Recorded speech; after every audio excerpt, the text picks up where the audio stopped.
Okay, thank you for that panel with perspectives from 3 of the larger jurisdictions in North America. In this next session, we're going to dig a little deeper under the hood on the meta question, are we getting it right, and the specific aspects of that which relate to data and measurement frameworks. It's a pretty wonky, arcane topic, but it's also pretty important. Lots of buzzwords, measure what matters. Not everything that's easy to measure really matters. And if we believe Tad Homer-Dixon this morning, there's a lot of people that wouldn't believe in the very notion of data or measurement in the first place, or might have very different approaches to that question. So for this session, I'll introduce Vinamra Mathur from Colorado, who will in turn introduce Phil and Darcy, the panelists. And after this, lunch. Okay, so yeah, good afternoon, good morning, stay with me guys, 45 more minutes till lunch. And let me just quickly put this all in perspective, as the name of the session is quite open-ended and subjective of, are we getting it right? And we're gonna try and frame it with more of a global perspective from me, working on the implementation of the KMGBF for countries, and then from Phil, as well from a national level from within the US, and then Darcy on how the IPBES transformative change assessment sort of has an impact, as well as the part that indigenous-led conservation solutions need to be working for the RAD network. So from a global perspective, what I think we didn't get right was the Aichi targets. They were sort of aspirational, but not measurable. And that brought us to having a much more robust, sort of clear, measurable, inclusive, and possibly effective reporting framework, which is the KMGBF. And that has about 22, 23 indicators within it. And our work as the Biodiversity Indicators Program is to help build capacity for countries which are data deficient to help report out to the 3 Rio Conventions, and mainly focusing on the KMGBF implementation. So we sit in the middle of what we all want to say is data to decision making, or shifting the needle. And what that means is, I think in the last session, we heard this idea of 30 by 30, but where is the ecological integrity within these landscapes that are being identified as marine or terrestrial protected areas? And we really try to dig deep into making sure that we understand the ecological integrity of these landscapes that are being conserved and the ecological condition of these landscapes.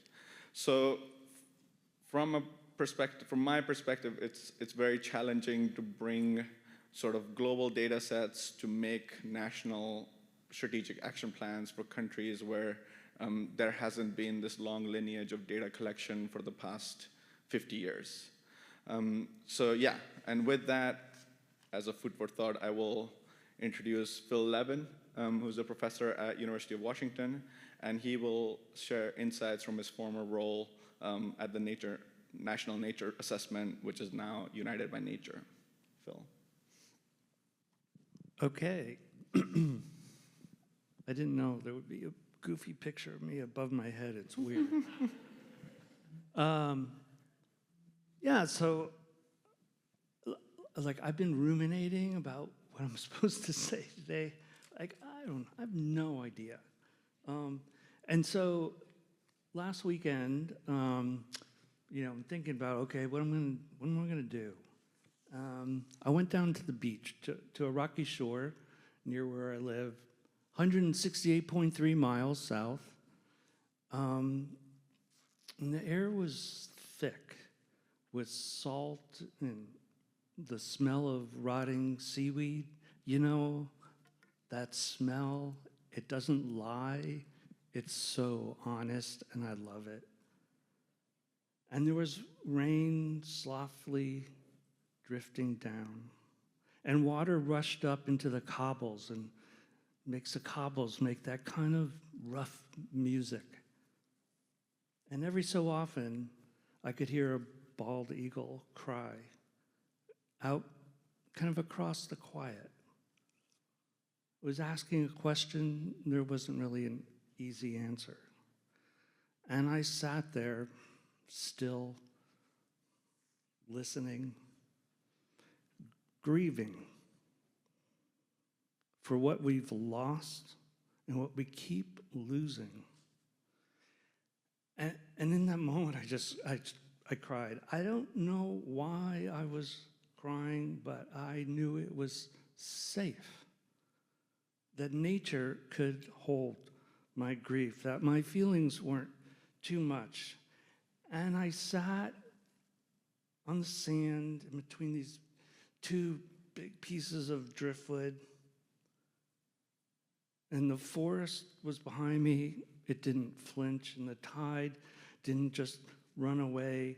And then nature just held me, and it just became clear to me. I have no idea what I'm going to say here, but I know why I'm saying it and why I have to say it. So, I should have been watching the clock. I don't have to convince anybody here that nature is absolutely essential. It's critical to our economy, our well-being, our health, our safety, our lives.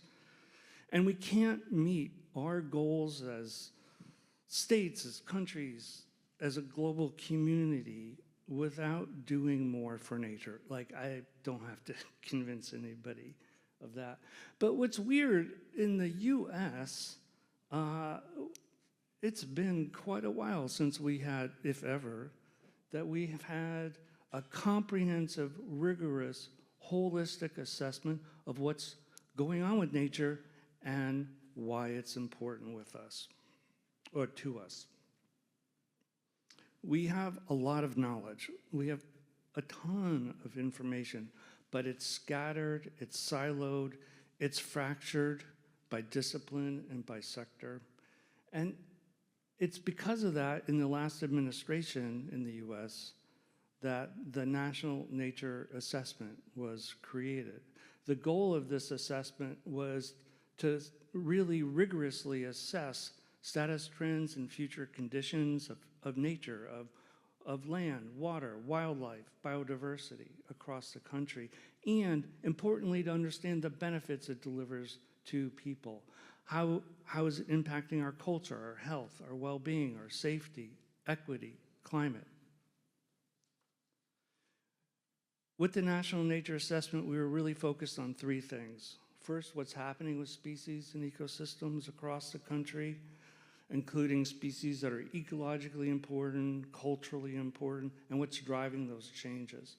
Secondly, why does that matter? Why do these changes matter? How are those changes manifest in our health, our well-being, jobs and livelihoods, our cultures? And what can we do together to ensure nature and people can thrive? And that's what I was doing up until a couple months ago. So on January 30th, I received a stop work order from the new administration, and the National Nature Assessment was canceled. But it's not dead. It lives in the questions we cannot unask. It lives in the truths that we cannot unsee. And so it's with deep gratitude to funders who have started to join us, and to those yet to come, and my colleagues, Jane Lipchenko and Heather Tallis. We've started with about 200 volunteer authors from universities, NGOs, private sector, to take a new path.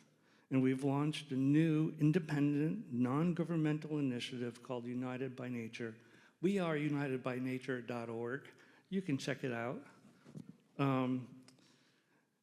And although our path is now different, the destination is the same. And it's to deliver a trusted, credible resource by the summer of 2026 that's relevant to decision makers and people across the country. Our values are the same. They're rooted in equity, inclusivity, and rigor of the knowledge. Our road to impact will be different. We're not embedded in the government anymore. And we can't do it alone. We will need you all to join us as partners to have impact at local, regional, and continental scales. And I think that the challenge of our time is the thing, I don't have to really say this here, but is to confront and reverse the damage that we've done. And doing so will assure well-being for people today and generations to come. And faced with threats around nature loss, climate disruption, and injustice, now is the time to be bold and to be brave and to act for the good of the planet and for the good of all people. And so our work with the National Nature Assessment won't end, even if the assessment has ended. It won't end just because someone said so. It ends only when we say so, and we are not done.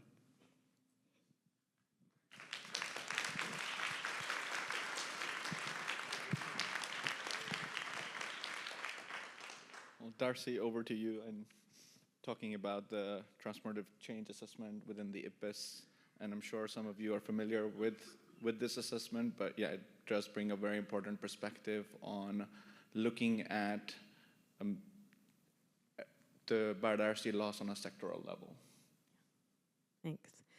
I wanted to just say hajka to the counselor from the Musqueam who welcomed us here today, and to just begin with a little bit of story of transformation that's from here. So I actually grew up on the shores of Jericho Beach, and where these canoes are shown in the picture. And one of the things I look at the back here of the trees, and we talk about, I was one of those environmentalists that Dallas was talking about who worked on the Great Bear Rainforest. And I think when we first started trying to protect that area, we were really thinking about the trees. And we weren't thinking about the fact that those trees meant food, shelter, sustenance, culture, language, land, people.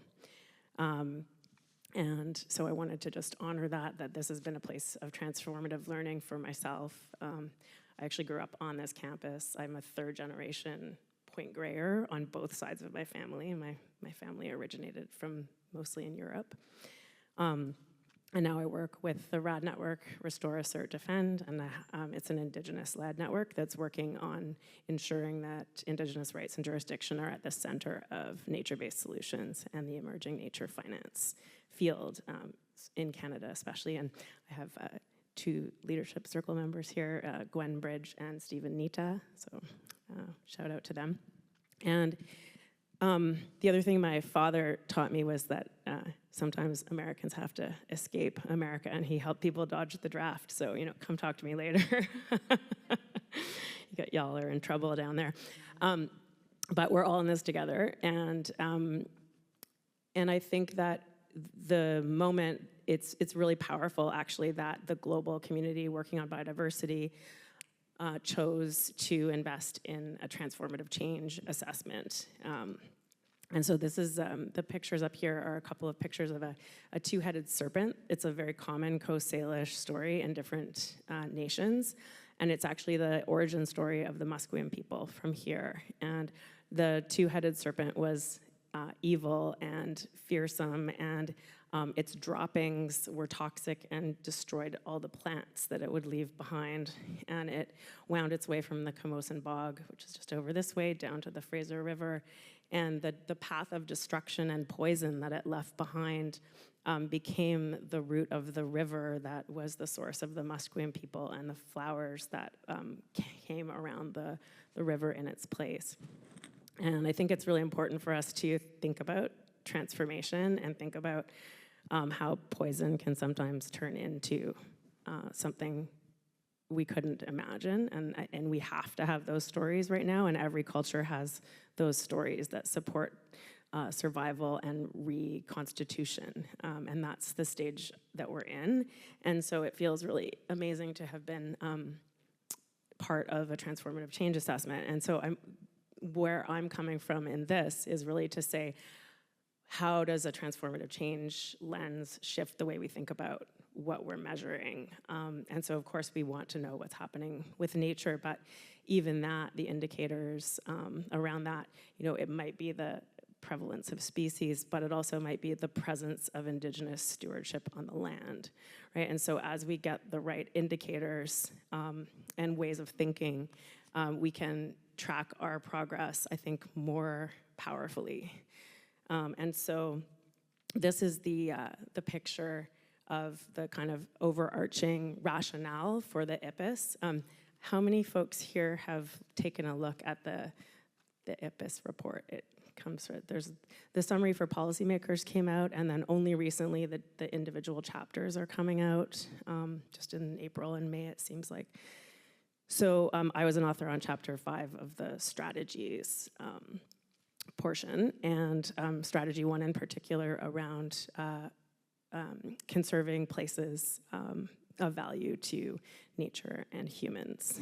And actually when Tad was presenting, I think a lot of what he was showing were these kind of dynamics of the indirect drivers, right? And so we're looking at land and sea change and overexploitation and so on, and then the drivers of that are the sort of fragmentations that we're seeing in society.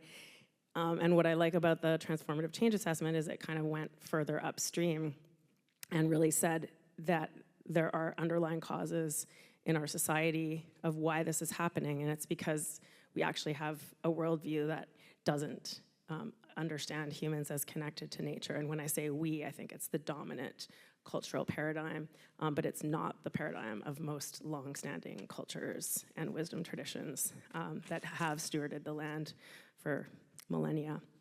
And so these themes of the underlying causes is, the disconnection between humans and nature and relationships of domination among humans and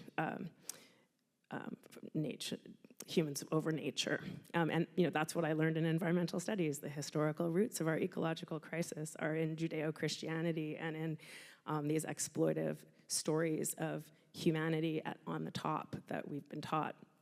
And then concentrations of wealth and power and inequity being one of the underlying causes. And then finally, the prioritization of short-term individual and material gains. And so as someone who's working on nature finance and really thinking about how do I make sure that I'm not involved in upholding these underlying causes and not just feeding the voracious economic system an affirmation that it is, that short-term gains are to be expected and that we're disconnected from nature. I think this provides me with an anchor around how do I actually think differently about the work. And so I can talk a little bit more about it, but just the 5 strategies in chapter 5 of the transformative change assessment talk about conserving and regenerating places. And that includes upholding things like the rights of nature and that we need to not only, the first recommendation is to protect the territories of life where indigenous peoples and nature and local communities are still thriving and expressing their customary ownership and stewardship of those lands or relationships with those lands. And then that driving transformational change in the sectors most responsible for nature loss. But then the other 3 are much longer term, and in the corpus of 4 million documents that the Transformative Change Assessment and the IPIS reviewed, they really showed that the attention to transforming economic systems, transforming governance systems, and the shifts in the worldview to really understand interconnection were missing from a lot of the work that people were doing. So I'll leave it at that, and I can come back to some of the pieces.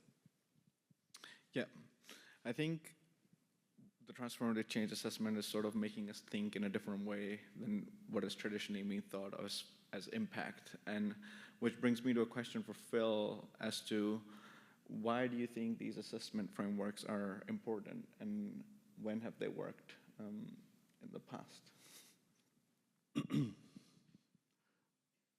Okay. I'll just briefly say, like, the thing that I am learning more and more to appreciate about assessments is they force us to come together, to focus on a topic of importance, and reach consensus about where we are and where we want to go. There's lots of information out there, as I said, but rarely do we get experts together in a room, look at what's happening, and based on whatever framework they're using, reach a conclusion about status, trends, and how confident we are in that information. And I think that's really important because people, you know, as we've heard, the information landscape is fractured and siloed. And to the extent that we can, coming together with diverse and broad experts and being able to address these issues is foundational, I think. Yes, I think definitely. So in that sense, Darcy, with the transformative change assessment, what are some of the challenges that you see that these large-scale assessment brings in towards not diluting sort of the core cause of what we're trying to do? And I know that you have a cautionary tale to add from the IPCC assessment. Yeah, I mean, the first time, so I got invited to facilitate a conversation among a lot of the IPCC members on transformative change. And that was the seeds of then the IPBES work being framed around that, because I sat and listened to numerous academics basically lament that their careers had been hijacked by talking only about adaptation or only about mitigation, and the kind of discourse that the IPCC enforced and the funding mechanisms enforced. And I kind of equate it to like, there's a large hungry monster out on the landscape and they were just collecting the toxic droppings, you know, like let's count carbon dioxide, right? And that's how we're gonna navigate, and we're gonna reduce the impacts of that, and we're gonna reduce carbon. And I think the IPCC and the global climate conversation focusing so much on, in a sense, the effect of the large hungry beast, which is our unsustainable economy and the underlying worldviews of disconnection and domination, is that we ignored the monster and sort of collected the droppings. And a lot of those folks were saying that they felt like they weren't allowed to talk about transformative change. They could only talk about how do you adapt to the hungry monster or how do you clean up the droppings. Meanwhile, it's killing people, it's eating nature, and it's running amok. And I remember having those conversations with my climate change friends, and they're like, we don't have time to change capitalism. We have to solve for the climate. And I'm like, I'm so confused that you think that it's possible to do one thing without to do the other, right? And I think we're all feeling the urgency, like, you know, species are being lost, the national forests are being opened up, like we have to, but it's not working. And so going back to some forms of transformative understanding is actually the only thing I think we can take refuge in terms of working with this moment. And so my PhD was looking at how do you scale the impacts of transformative change, like from the Great Bear Rainforest up to the Canadian Boreal Forest Agreement, which at the time was heralded as the largest conservation agreement on the planet. Most people haven't heard about it much lately because it kind of floundered, because it was a big picture agreement that was top down that didn't include Indigenous peoples. It built on the market's pressures that we had created, but failed to really be embedded and adapted. And people had to go through transformative changes. You know, Dallas talked about it this morning. Like, as environmental activists at those tables, we had to stop being outsiders and who were campaigning and demonizing the forest industry. And yeah, we got hundreds of millions of dollars of contract cancellations, and we got called the enemies of British Columbia in the media. And there was power, and there was money, and there was risk, and there was, my colleagues at Greenpeace received regular death threats and rape threats at the time. Like, it was a very difficult time, the war in the woods here. And people were harming each other, and we were harming the earth, but we had to actually work together and transform our own polarization and get through something to come out with something that's much more beautiful and profound and long-lasting. And so I just feel like we need to, I heard so many people speak about that in the open mic section, is like people are struggling with grieving, with questions, and the whole point about transformation is you feel like you can't get there from here. But somehow transformation happens. The caterpillar doesn't know how it's going to become a butterfly. It just looks at that and goes, whoa. There's a leap. And what I've learned in the adaptive cycle and from resilience studies is that back loop, we want to avoid it at all costs. But that's what an economy being held in stasis and trying to keep maximizing is doing, is it's preventing the transformative back loop of reorganization, the release of resources. And so on some level, there is a massive reorganization and release of resources. It ain't happening the way we wanted it to or we thought it was going to, but it is still a very transformative moment. Yeah, I think that is something to think about for everyone in this room. And it also brings this question on what are some of the risks that are inherent to creating a metric and developing a framework which can sort of distort the reality on the ground, and it somehow maybe captures the wrong values that were never intended to be captured. So, Phil, do you have some insights on talking about? Oh, I have insights. An indicator being an indicator? Yeah. Also, I have to say, I really like the caterpillar to butterfly thing. That's cool. Although, as a ocean guy, I start thinking about the larval flounder. It's like, how do I get my eye over on the other side? Okay. But to your question, you did not ask me about that. So some of you may know, and I know Angela knows this, and I'm going to repeat something he said maybe a year ago about, there was a paper in 2006-ish in Conservation Letters around something called Goodhart's Law. So Goodhart was this economist in London, and what he said was that any observed statistical regularity will tend to collapse once pressure is placed on it for control purposes. So what he was saying is, as soon as you take an indicator or some other metric and you turn it into a target, and you use it to make decisions, you've ruined it. It's no longer a good measure.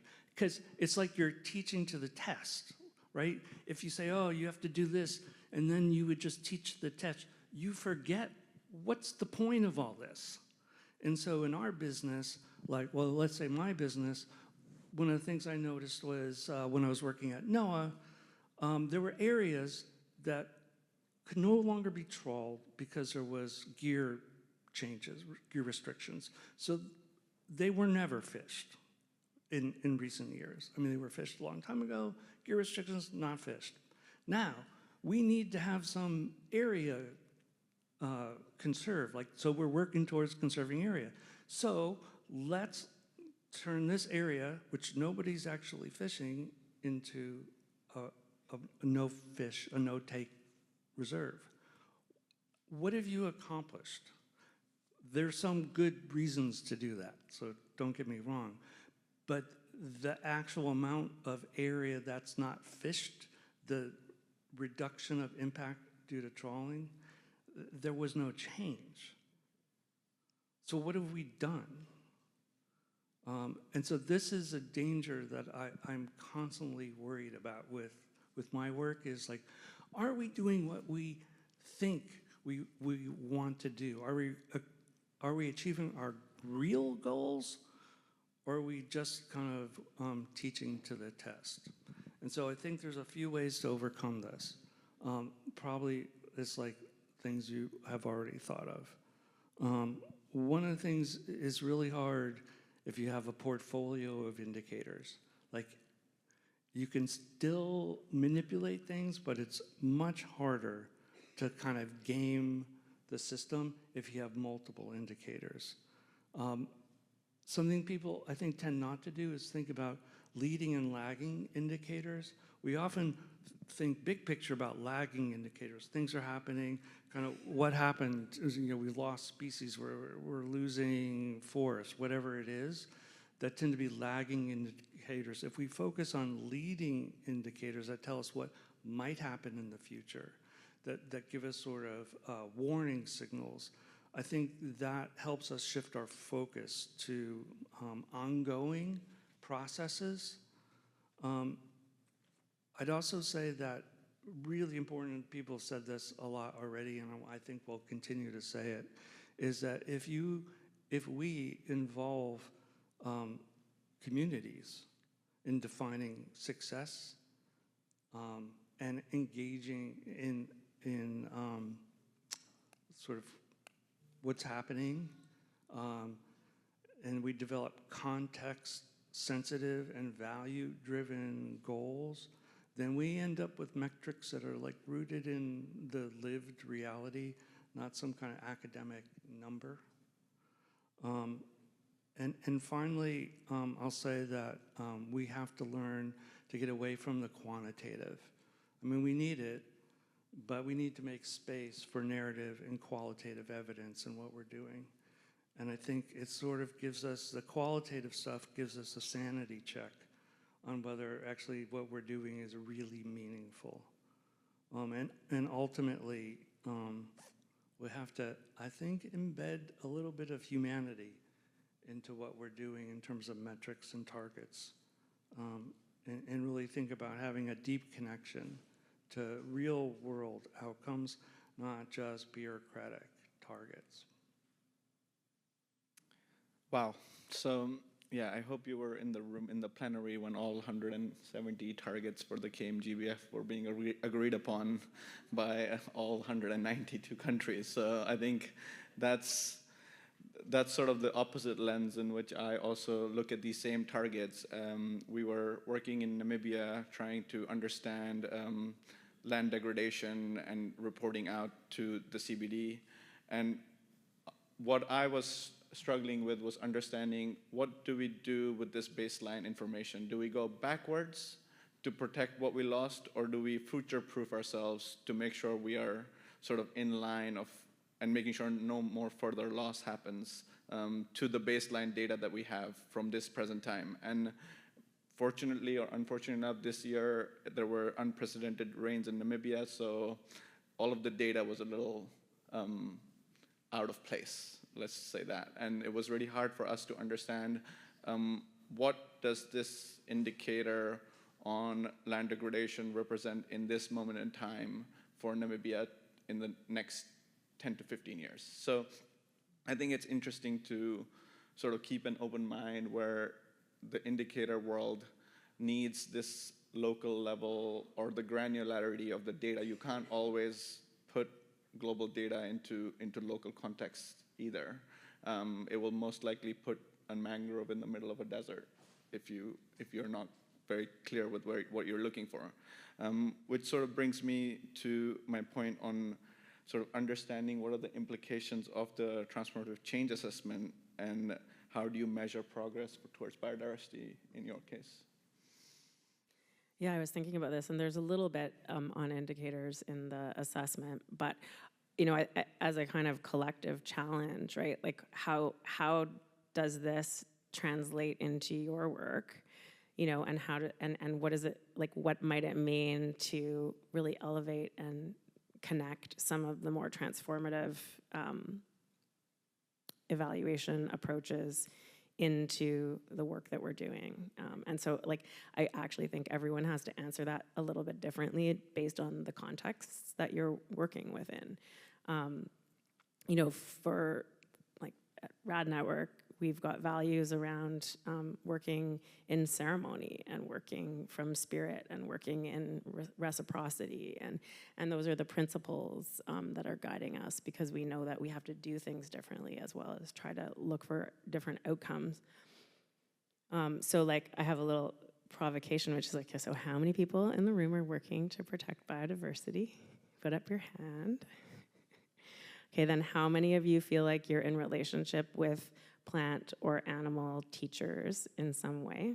I heard you talk about that already, so you should put your hand up. The seaweed. How many of you work with unseen or supernatural beings? They might even be demons, I don't know. Yeah. And how many of you work consciously with your own grieving and emotional processes as part of your understanding of what it means to be watching some of the fabric of life unravel and needing to work on those parts as part of. Yeah, and I think that this room probably would have answered pretty differently 20 years ago, 10 years ago. The recognition of this transformational part of what we're doing is coming to the fore. I'm glad to be in it with you all, and yeah, I think that we can all do parts to find, two-eyed seeing, ways of understanding, through the important lens of science and monitoring, and there's lots of monitoring and Indigenous science that happens too, but also understanding there's so much more around. We're trying to transform society so that biodiversity is protected, right? And so the pathway of the how is a social pathway.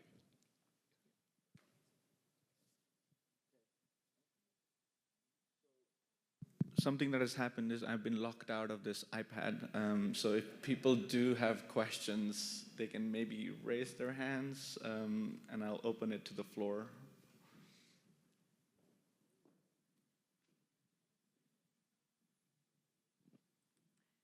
Thank you. I asked the question in what you're locked out of, I guess. Thanks very much for that discussion, and particularly Darcy for that sort of overview of the IPBES report. I have a sort of, this may be off track, but nobody here has mentioned anything about AI yet.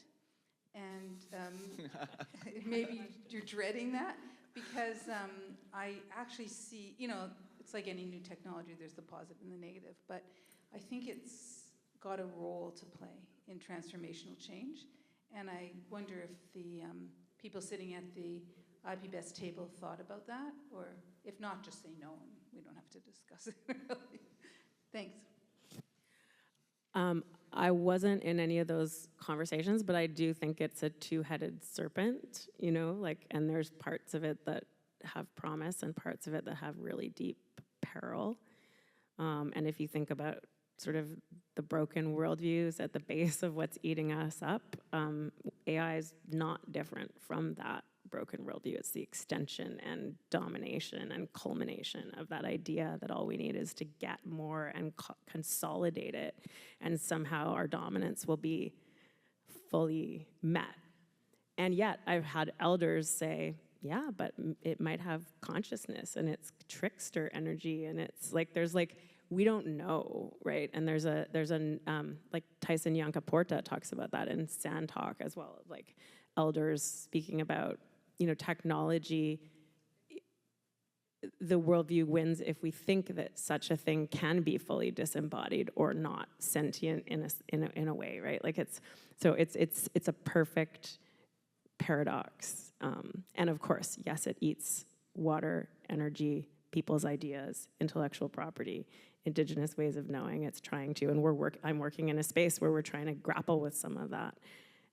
And I think holding it as paradox is probably the only way to go.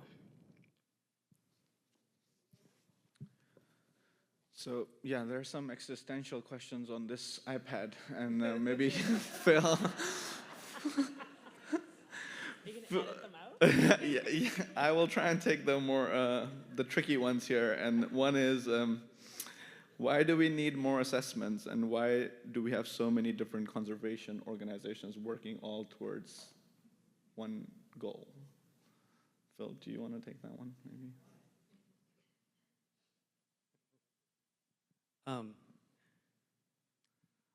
I don't know why we have so many conservation, I don't.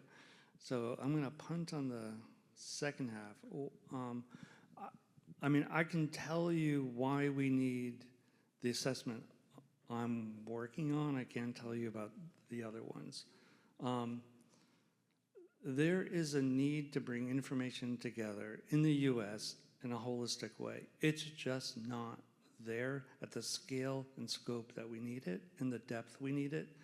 and presented as consensus statements from the scientific community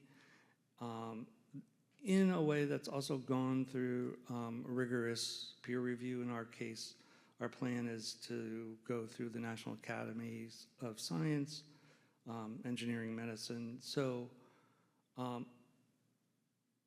without that, we have already at a national level missed real opportunities to bring knowledge to bear on pressing problems, and we're missing more and more of those opportunities at the state and local level. So I think, and let me give you one example, like where I live in the Seattle area, there's a bunch of different organizations that focus on, let's think about the Salish Sea and the toxics running off cities into the Salish Sea, stormwater toxics. Why don't we use green infrastructure to help kind of green the city, but also get rid of those toxics? Great idea, good for salmon. Where do you put them? You can figure it out. That's conservation planning. You just do it. Okay, it goes here. Will that benefit people? No, it won't, like directly in that in kind of a immediate way because of where you would want to put it. So now let's switch question. People in urban areas have lost canopy cover, tree cover. There's heat islands, there's pollution, there's all sorts of environmental injustice that comes from that, and that in fact comes from a legacy of redlining and injustice. So we need to remedy that. How do we do both at the same time? We can do it. We just need to have the information together where we're thinking about equity goals, health goals, biodiversity goals, even transportation and safety at the same time. We can do it, but we have to bring the information together and present it in a way that says, look, we can do more than one thing at once. We can walk and chew gum. And in doing so, we're more efficient and we'll be more effective across the board. So that's, to me, like the motivation for what we're doing. Perfect, and thank you for that. And Phil and I agreed that we wouldn't make this session too sad. And so bringing back to you, Darcy, if you could add one more metric that we should be measuring or including in our frameworks, what would it be?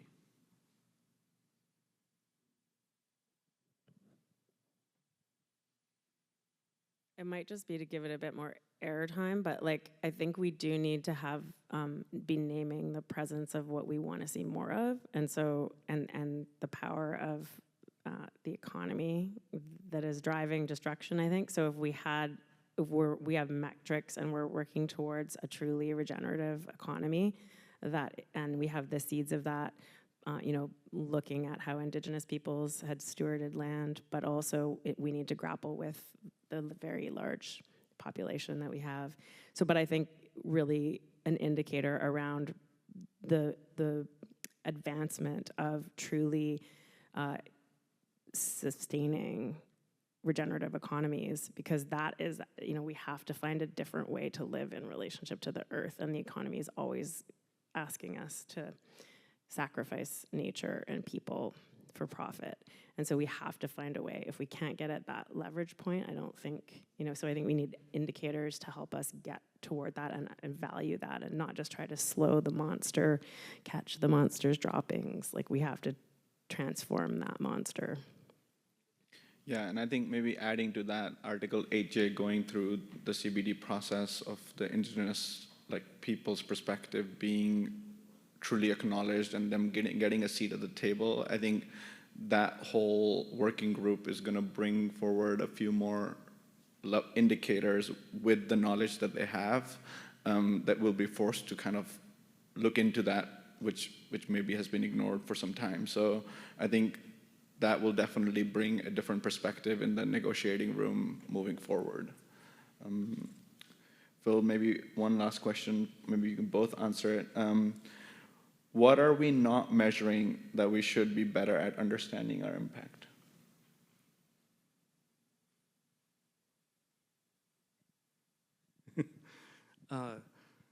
Well, see, now you're asking me to say what we're not doing, so that's not, a happy ending.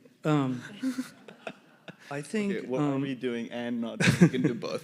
So I think one of the things that we could do a lot better, just from like an agency perspective, is actually think about what are we trying to do here? What do we say we're going to do? And how is that manifested in what we actually do? So on the west coast of the US, we spend millions of dollars counting fish.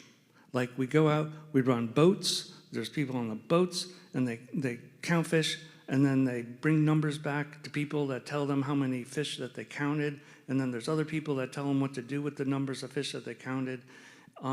What are they really doing is thinking about fishing communities and what's happening with communities, tribal and non-tribal communities up and down the coast. And then when we say, well, we need information on those communities, we need to understand the impact management is having on people and their lives, not just in the fishing sector, but across sector. Okay, that's too expensive. We need to put our money where our mouth is. And I know, this is a weird federal world that we're living in right now, but it'll be back to normal, right? And we need to act on our values, and part of that is actually doing what we say we're going to do.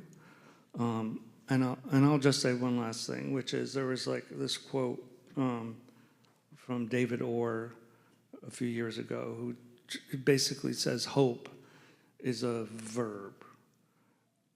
It's not something that we have, it's something that we do.